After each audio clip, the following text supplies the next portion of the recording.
Story time tayo guys. Ayan nga pala, ikwento ko sa inyo ang aking biyahe papunta sa New Zealand.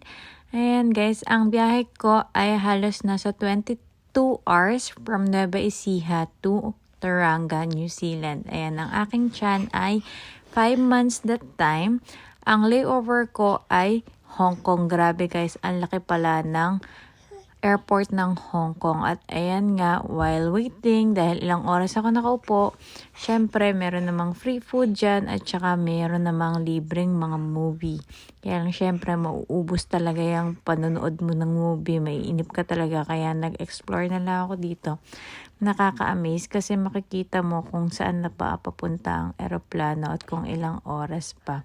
So ayan, tayo ay papunta ngayon sa Auckland, New Zealand.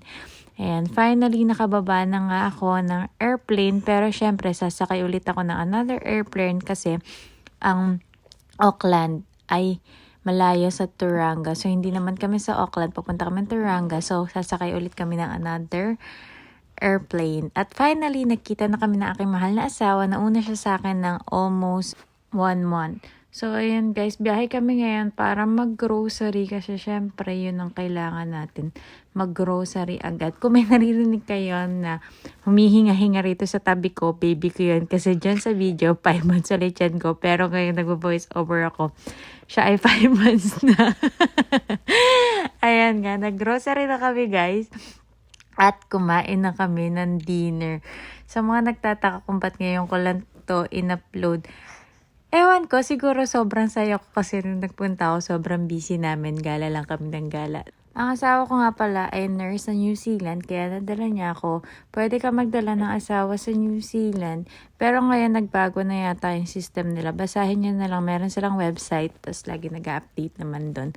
So, ang visa namin ay EWB, siya ay working at ako naman ay partner visa. So, ayan guys, sleep na kami sa kama namin. Makapal lang yan, pero wala naman yan bed frame. Tapos malamig ng mga time na yan. Kasi dumating kami December. Kaya medyo malamig. Pero pa summer na that time. So, ayan guys, kung meron kayong mga tanong at kaya ko naman sagutin, why not, diba? So, thank you for watching. And tutuloy-tuloy ko ang pag-upload dito sa Life with Ella at mag-upload din kami sa Cams and Sus YouTube channel. Thank you so much. Good night!